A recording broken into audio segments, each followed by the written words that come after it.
جن پہ قرضے ہیں نا، جو تنگ دست ہیں، جو روز رکے بھیجتے ہیں دعاؤں کے کہ بڑی پریشانیاں، وہ وظیفہ سنیں، وہ وظیفہ سنیں۔ ہمارے زمانے میں وظیفے لینے کا رواج نہیں، تعویذ لینے کا رواج ہے۔ لینا چاہیے، تعویذ بری چیز نہیں، اچھی چیز ہے، لیکن زیادہ کام برکت والا کیا ہے؟ اللہ اللہ کرنا۔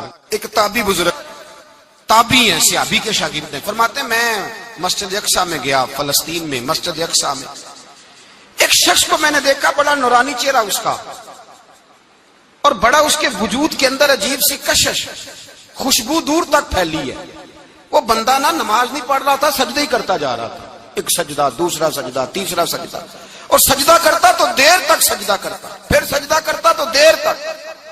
کہتے ہیں جب وہ فارغ ہوا تو میں نے گزارش کی، کہتے ہیں جب وہ فارغ ہوئے تو میں نے گزارش کی، میں نے کہا بزرگوں ایک بات پوچھنے کو دل کرتا ہے۔ انہوں نے کہا پوچھو۔ کہنے لگے آپ اتنے سجدے کیوں کرتے ہیں؟ کہتے ہیں میں نے پوچھا تو بزرگوں نے رونا شروع کر دیا، اتنا روئے کہ ہچکی بد گئی۔ پھر میں نے کہا حضور میں نے کوئی غلط بات پوچھ لی، آپ تو پریشان ہو گئے؟ کہنے لگے پھر رونے لگے۔ میں نے پھر کہا حضور آپ، میں نہیں پوچھتا سوال، کرتے پھر رونے لگے۔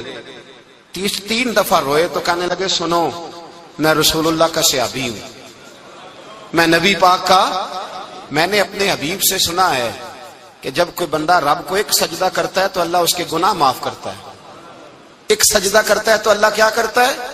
بولیے، اللہ گناہ بھی معاف کرتا ہے، رب اسے نیکی بھی عطا کرتا ہے، اور اپنی بارگاہ میں اس کا درجہ بھی بلند فرماتا ہے۔ ایک سجدہ اور 3 فائدے، گناہ بھی معاف ہوئے، نیکی بھی ملی، اور درجہ بھی بلند ہوا۔ کہتے ہیں یہ کہہ کے بزرگ پھر رونے لگے۔ جب وہ خاموش ہوئے تو میں نے کہا حضور اگر ناراض نہ ہو تو مجھ پر تو کیفیت ہی عجیب طاری ہو گئی ہے، آپ کے اس رنگ نے میرا بھی رنگ بدل دیا ہے، پوچھ سکتا ہوں آپ کون ہیں؟ پوچھ سکتا ہوں آپ کون ہیں؟ کہتے جب میں نے سوال کیا تو انہوں نے پھر آنسو پوچھے، کہنے لگے میں رسول اللہ کا نوکر ابو ذر غفاری ہوں، میں ابو ذر غفاری ہوں، میں اپنی زندگی سجدے میں بتانا چاہتا ہوں، میں وقت اللہ کے حضور سجدہ کر۔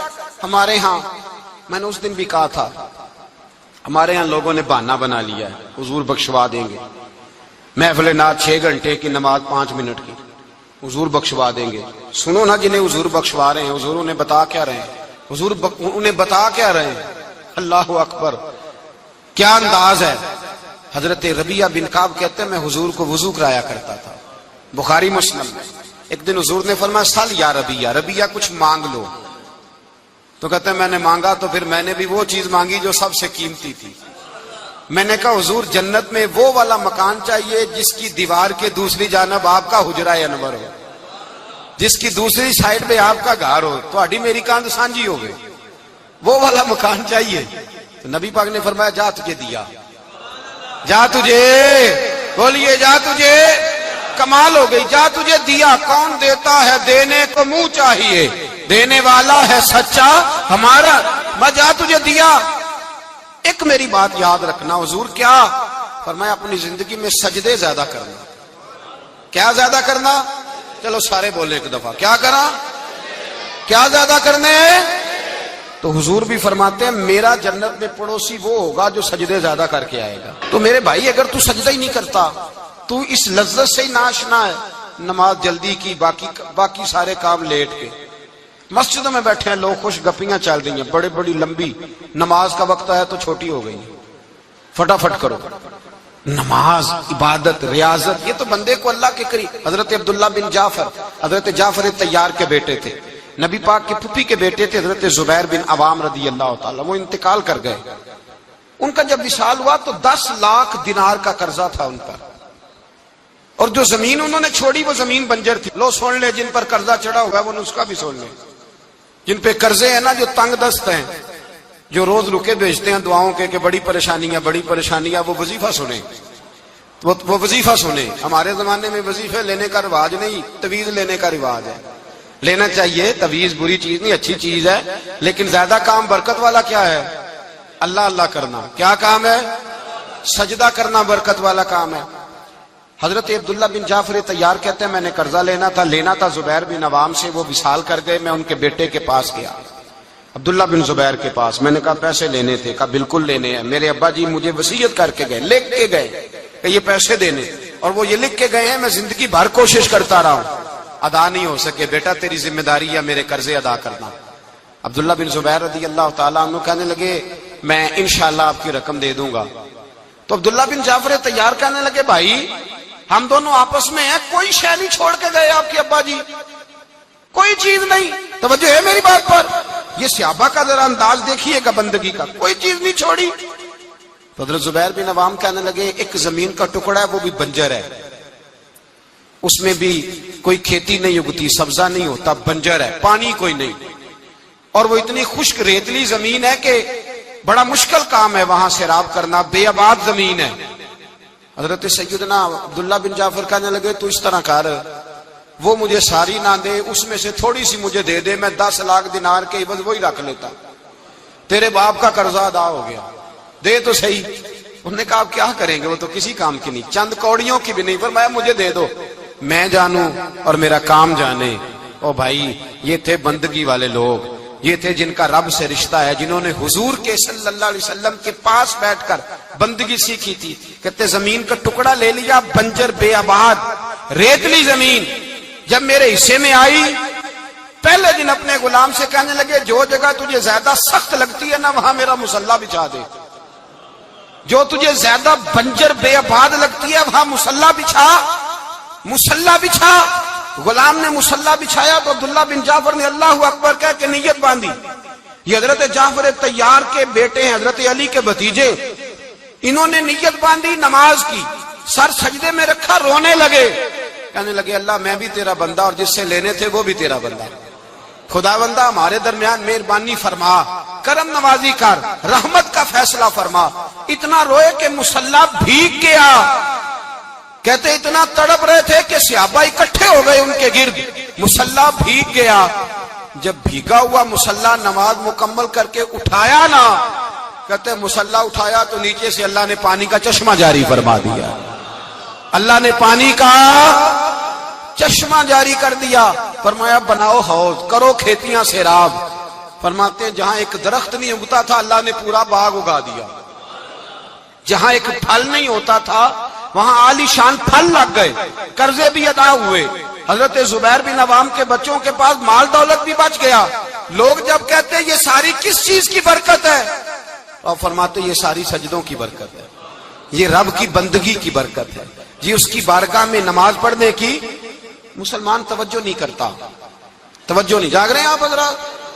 یہاں کوئی حکومت اعلان کرے نا کہ ہر نماز کے بعد 500 روپیہ، کتنا جی؟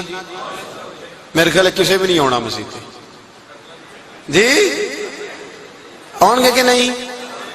نہیں تھوڑے جے بول دے ہو، جڑے نہیں بول دے ہونا تو بالکل ہی نہیں نہ ہونا، ہونا تو پکا پتہ لگ۔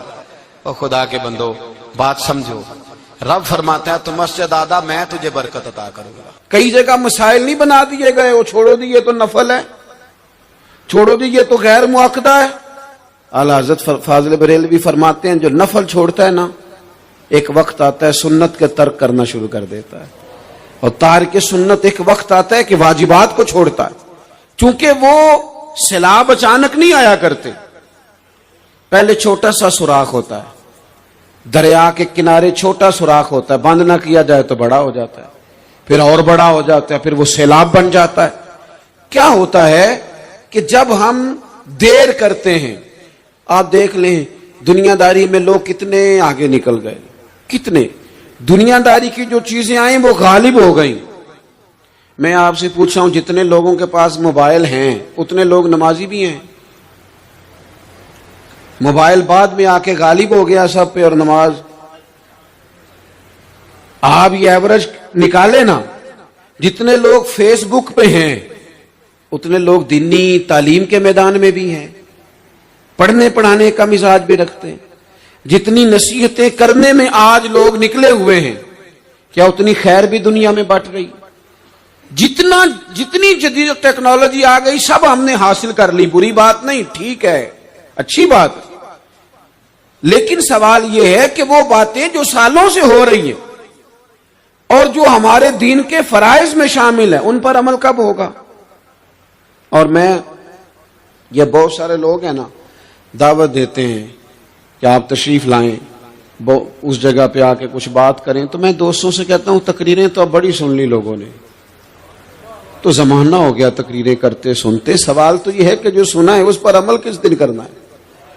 وہ پہلا قدم جو عمل کا ہے وہ کس دن اٹھانا ہے؟ یہ کوئی گورکھ دھندا تو نہیں ہے نا کہ نشستن گفتن برخاستن. دیکھیں نا قرآن مجید کی آیات نازل ہوتی تھی، صحابہ دوڑ پڑتے تھے عمل کرنے کے لیے. لن تنالوا البر حتى تنفقوا مما تحبون، تم بھلائی کو نہیں پہنچو گے جب تک اپنی پیاری چیز خرچ نہ کرو. تو یہ آیت ہم نے بھی سنی ہوئی ہے. میں آپ سے ہاتھ نہیں اٹھواتا، آپ خود اپنے آپ سے پوچھیں، میں اپنے آپ سے پوچھتا ہوں کب پیاری چیز لا کے خرچ کی ہم نے اللہ کے راستے میں.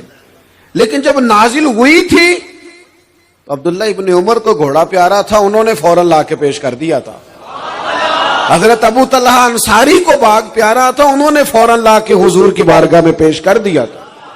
ہم کب یہ کام کریں گے؟ ہم سن رہے ہیں، ہمیں آتی ہے، ہم آگے بڑھا رہے ہیں، لیکن جلدی سے صحابہ کا یہ مزاج تھا کہ جیسے ہی ان تک خیر پہنچی انہوں نے عمل کر کے دکھایا. جیسے نصیحت ملی اس نصیحت پر وہ عامل ہو گئے. امام جعفر صادق رضی اللہ تعالیٰ عنہ سے ایک شخص نے پوچھا حضور میں دین کی خدمت کرنا چاہتا ہوں، تبلیغ کرنا چاہتا ہوں، کوئی طریقہ بتائیں.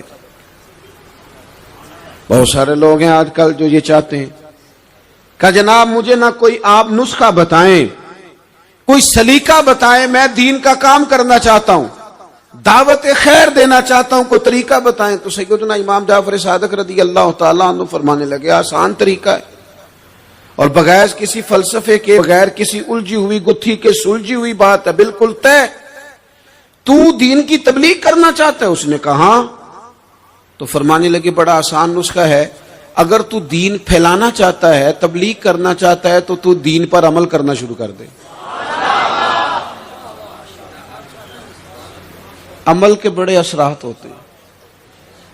عمل، حضرت باعزید بستامی فرمایا کرتے تھے جس نے ہماری خاموشی سے کچھ نہیں سیکھا وہ ہماری تقریر سے کیا سیکھے گا. یہ جو عمل ہوتا ہے یہ اتنی بڑی خاموش تبلیغ ہے، اتنی بڑی. امام جعفر صادق فرمانے لگے تو عمل کر، وہ تیرا عمل کرنا. آپ پڑھیں گھر میں نماز، آپ کے بچوں کو شوق ہو جائے گا.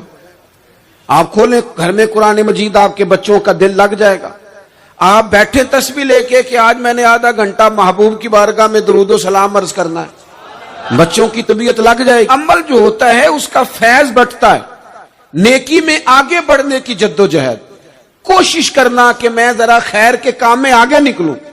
کیا کہا حضرت عمر نے؟ کبھی ہم سنتے ہیں باتیں، کبھی اس کی گہرائی میں اترو نا. سیدنا فاروق اعظم فرماتے ہیں میری ساری عمر دوڑ لگی رہی کہ میں ابو بکر صدیق سے نیکیوں میں آگے نکل جاؤں. ساری زندگی میری دوڑ رہی، جد و جہد رہی کہ میں ابو بکر صدیق سے آگے. 2.5% زکوٰۃ ہے. عمر کہتے ہیں میں 50% لے کے آیا تھا، لیکن میں 50% پہ پہنچا تھا تو ابو بکر 100% پہ پہنچ گئے تھے، تو سارا ہی لے آئے تھے. میری دوڑ رہی، جد. یہاں بھی دوڑ ہے. میری عزت کرو، میرے آنے پہ کھڑے ہو جاؤ، معاذ اللہ میرا اکرام کرو، میں فلاں صاحب ہوتا ہوں، قبیلے میں، برادری میں، سوسائٹی میں، سماج میں یہ نام رکھتا ہوں، میں فلاں سیاسی، سماجی، فلاحی، رفائی تعارف رکھتا ہوں، میرا فلاں معاملہ ہے. یہ اس مزاج میں دوڑ لگ گئی، اس طبیعت کی دوڑ لگ گئی. مجھے بھی مانا جائے، مجھے بھی گنا جائے، مجھے بھی شمار کیا جائے، میرا بھی نام ہو جائے، مجھے بھی اگلوں میں رکھا جائے، قرب والوں میں میرا بھی تذکرہ کیا جائے. جو دوڑ ہمیں بتائی اور سکھائی گئی تھی اس دوڑ میں ہم شریک کیوں نہیں ہوتے؟ اس میں آگے کیوں نہیں نکلتے؟ وہ جو ہمیں فرمایا گیا تھا کہ تمہیں پتہ چل جائے پہلی صف کا ثواب کتنا ہے تو تم قرآن اندازی کرو. تو یہ قرآن اندازی کس دن ہونی ہے؟ یہ والی قرآن اندازی کس دن ہونی ہے؟ لیکن وہ قرآن اندازیاں تو ہو رہی ہیں عمرے کے ٹکٹ کی. اتنے عمرے کے ٹکٹ، اتنے عمرے کے، اچھی بات ہے، اس کی بھی کوئی مخالفت نہیں. لیکن جو کام جس میں آگے بڑھنا تھا، جس میں جد و جہد کرنی، جس میں دوڑنا تھا، جس میں کاوش کرنی تھی، اس میں تو ہم پیچھے ہیں. زندگی اتنی تیزی سے گزر رہی ہے، آپ یقین کریں پیچھے پلٹ کے دیکھتے ہیں تو پتہ ہی نہیں چلتا کتنے سال بیت گئے. بھی ایسے لگتا ہے کل ہی تو ابھی داخل کرایا تھا گھر والوں نے اسکول میں، ابھی اگلے دن کی بات ہے دارالعلوم میں داخل ہوئے تھے اور اتنے سال بیت گئے، اتنا وقت گزر گیا۔ ہم عجیب مزاج کے لوگ ہیں، یہ چاہتے ہیں کہ ہمارے بچے بڑے ہو جائیں، یہ نہیں چاہتے کہ ہم بوڑھے ہو جائیں۔ دیکھیں اگر بچے بڑے ہوں گے تو لازمی نتیجہ ہے کہ ان کے بڑے، لیکن ہم دونوں باتوں میں اپنا مزاج رکھتے ہیں، بچے بھی بڑے چاہیے ہمیں اور ہم خود بھی اپنے آپ کو بوڑھا تسلیم کرنے کو تیار۔ ماشاءاللہ جی میرا بیٹا جوان ہو گیا، تو جناب آپ کیا ہو گئے؟ اب آپ بھی تو بتائیں نا، آپ کہاں پہنچ گئے؟ وہ کیا دور تھا جب کہتے تھے میرے بیٹے کو میرا جوتا پورا آنے لگا ہے۔ جیسے جیسے بچے بڑے ہوتے تھے والدین کے لہجے میں ٹھہراؤ آتا تھا، ان کی 5 نمازوں کے ساتھ تہجد بھی شروع ہوتی تھی، اشراق اور چاشت بھی شروع ہوتی تھی۔ وہ چاہتے تھے کہ ہمارے بچے ہمیں زیادہ سے زیادہ خیر کرتا دیکھیں، وہ اپنے لفظوں پر، جملوں پر، زبانوں پر، انداز پر کنٹرول کرتے تھے۔ میاں بیوی ایک دوسرے سے کہتے تھے اب لڑنا نہیں ہے، بچے اثر قبول کرتے ہیں، بڑے ہو گئے، اب ہمیں ماحول اور طرح کا بنانا ہے۔ کب آگے نکلیں گے نیکیوں میں؟ کب ہم جد و جہد کریں گے؟ کب ہم یہ والا کام کریں گے کہ نہیں اب مجھے سنور جانا چاہیے، نہیں اب میرے اندر مثبت تبدیلی آنی چاہیے، نہیں اب مزاج میں حلم، بردباری، وقار، وزاداری، یہ چیزیں مجھے پیدا کرنی چاہیے؟ کب بچپنا ختم ہوگا؟ وہ کسی درویش نے کہا تھا نا کہ میں نے 22 سال کے بوڑھے دیکھے اور میں نے 65 سال کے بچے دیکھے۔ کہا جناب کیا مانا؟ کہنے لگے مانا یہ ہے کہ بزرگی سمجھ کے ساتھ ہوتی ہے، عمر کے ساتھ تھوڑی ہوتی ہے۔ وہ تو سمجھ کے ساتھ ہے، جس دور میں سمجھ آ گئی، شعور آ گیا، سمجھ گئے بات کو۔ ورنہ بعض لوگ معذرت کے ساتھ بعض لوگ ساری زندگی سمجھدار ہونے کو تیار ہی نہیں ہیں۔ وہ کچھ ایسی باتیں کرتے ہیں جو ان کے منصب سے میچ ہی نہیں کرتی، ان کے سٹیٹس کے ساتھ وہ اٹیچ نہیں ہوتی۔ بھئی یہ بات آپ کو نہیں کرنی چاہیے تھی، آپ کا معیار یہ نہیں تھا، معیار بلند ہے آپ کا، آپ اپنے سٹیٹس کے حساب سے بات کریں گے۔ تو میرے عزیز آگے بڑھا جائے۔ اب تو کئی ہمارے کلاس فیلو چلے گئے، کئی ساتھ رہنے والے چلے گئے، کئیوں کو ہم دیکھتے ہیں وہ کہتے ہیں یار مہینوں ہو گئے چارپائی پہ پڑے، ملاقاتیں ادھوری رہ گئی ہیں، کئی باتیں ضروری رہ گئی ہیں، کئی لوگ رخصت ہو گئے، تو کیا ہم کب کس وقت ہم عبرت پکڑیں گے؟ بس چپ کر کے جنازہ پڑھ کے آ گئے کہ صرف اسی کا ہونا تھا، قبر پہ فاتحہ پڑھ کے آ گئے کہ صرف اسی کو دفن ہونا تھا، کسی کی کل خانی میں چہلوں میں شرکت کر کے آ گئے، کسی کی ہونی تھی میری ہونی نہیں ہے۔ اپنے اعمال میں پختگی لائی جائے، آگے بڑھا جائے۔ حضرت جابر ابن عبداللہ رضی اللہ تعالیٰ عنہ فرماتے میں نے میدان احد میں ایک صحابی کو دیکھا، کھجور کھا رہے تھے۔ کتنا ٹائم لگتا ہے کھجور کھانے میں؟ گوشت کی بھری ہوئی پلیٹ نہیں تھی ان کے سامنے کہ ساری خالی ہونے میں دیر لگے گی، کھجور کھا رہے تھے، بخاری شریف ہے۔ اور کھجور کھاتے کھاتے کریم محبوب علیہ السلام کی عالی مرتبت بارگاہ میں عرض گزار ہوئے، یا رسول اللہ اگر آج میں شہید ہو جاؤں تو کہاں جاؤں گا؟ تو حضور نے فرمایا جنت میں۔ حضرت جابر ابن عبداللہ فرماتے ہیں وہ بات انہوں نے سنی تو وہ جو کھجور کھا رہے تھے وہ باقی کی منہ سے نکال دی۔ کیا مانا؟ کہیں کھجور کھاتے کھاتے دیر نہ ہو جائے، کہیں دیر نہ ہو جائے۔ وہ کھجور نکال دی اور میدان میں اترے اور وہ لڑے اور انہوں نے جد و جہد کی اور وہ اسلام کا نام لے کر ڈٹ گئے، رسول اللہ صلی اللہ تعالی علیہ وسلم کے پیغام پر کھڑے ہو گئے، اللہ نے انہیں شہادت عطا کر دی۔ انہوں نے کھجور کھانے کا وقت بھی انتظار نہیں کیا کہ کہیں لیٹ نہ ہو جائے۔ کیا مانا ہے؟ کھجور کھانے سے پہلے پہلے اللہ نے انہیں جنت عطا فرما دی۔ ہمارا تو جناب وہ میرا پروگرام بن گیا، بس میں حج کر رہا ہوں، پھر اس کے بعد میں نے ولی اللہ ہو جانا، بھائی یہ بچوں کی شادی ہو جائے، تھوڑے سے کام ہے، میں پھر مسجد میں ہی ہوں۔ بھائی دلی تو بڑی دور ہے، دلی دور است، یہ آپ جو باتیں سنا رہے ہیں یہ تو لمبی ساری بات ہے، یہ تو کام شروع کر دینا چاہیے تھا، اس پر تو عمل شروع کر دینا، روکا کس نے؟ آپ بچوں کے بیاہ بھی کریں لیکن ساتھ حضور کی بارگاہ میں درود و سلام بھی پیش کریں، آپ ڈیوٹی پہ بھی جائیں، رزق حلال بھی کمائیں، پر اگر رب توفیق دینا تو سویرے اٹھ کے ایک سپارہ قرآن مجید کا تلاوت بھی فرمائیں۔ اپنے آپ کو آراستہ پیراستہ کریں نیکیوں کے ساتھ، جدوجہد کریں۔ اگر اللہ تبارک و تعالیٰ نے رزق حلال دیا ہے، اللہ کی راہ میں خیر کے ساتھ بانٹنا ہے، تو پھر اس میں جلدی کریں، پھر دیر نہ کریں۔ جوانوں، جس طرح سیر کرنے کا عمر جوانی ہے نا، کھانے پینے کا عمر جوانی ہے، اور کہیں آنے جانے کا ٹائم جوانی ہے، میں سچ بتاتا ہوں عبادت کرنے کا ٹائم بھی جوانی ہے، دین کی نوکری کرنے کا وقت بھی جوانی ہے، ذکر کرنے کا ٹائم بھی جوانی کا ہے، درود و سلام عرض کرنے کا ٹائم بھی، کعبۃ اللہ کے پھیرے کا مزہ بھی جوانی میں، اور حضور کی محبت میں رونے کا مزہ بھی جوانی میں، ان کا نام لے لے کے جینے کا مزہ بھی جوانی میں، ان کے تذکروں کا مزہ بھی جوانی میں۔ عشق لگا سی کھیڈاں کھیڈ دینوں تے مینوں کھیڈاں پل گئیاں، میں کجل پایا سی یار دے ویکھنے نوں، پھر او دی یاد وچ روندیاں ہی ڈل گئیاں۔